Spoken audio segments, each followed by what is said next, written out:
ଓଡ଼ିଶାର ପ୍ରଥମ ମୁଖ୍ୟମନ୍ତ୍ରୀ କିଏ? 1. ନବୀନ ପଟ୍ଟନାୟକ 2. ଡକ୍ଟର ହରେକୃଷ୍ଣ ମହତାବ 3. ଜାନକୀ ବଲ୍ଲଭ ପଟ୍ଟନାୟକ।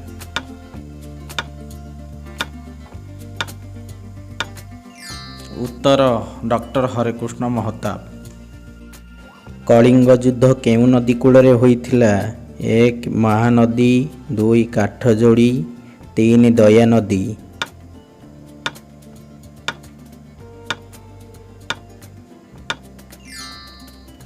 ଉତ୍ତର ଦୟାନଦୀ।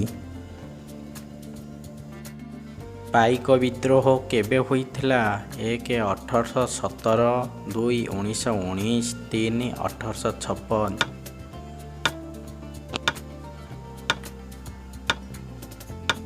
ଉତ୍ତର 1817।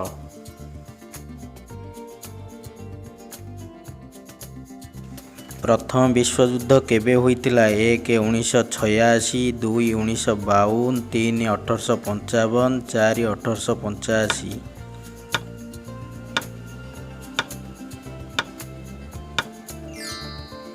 ଉତ୍ତର 1952। ଛତିଶଗଡ଼ ରାଜଧାନୀର ନାମ କ'ଣ? 1. ରାୟପୁର 2. ରାଞ୍ଚି 3. ପାଟନା।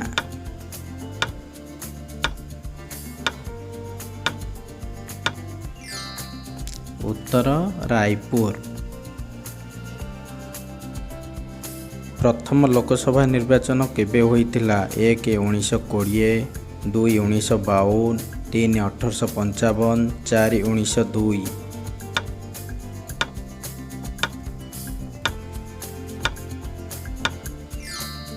ଉତ୍ତର 1952। ଓଡ଼ିଶାର କାଶ୍ମୀର କାହାକୁ କୁହାଯାଏ? 1. ପୁରୀ 2. କୋରାପୁଟ 3. ଦାରିଙ୍ଗବାଡ଼ି 4. ଗୋପାଳପୁର।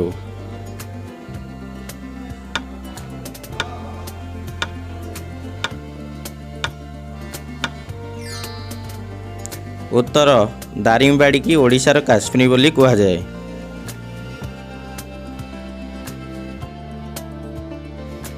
କେନ୍ଦ୍ରୀୟ ଧାନ ଗବେଷଣା କେନ୍ଦ୍ର କେଉଁଠାରେ ଅଛି? 1. ଭୁବନେଶ୍ୱର 2. କଟକ 3. ଢେଙ୍କାନାଳ 4. ଜଗତପୁର।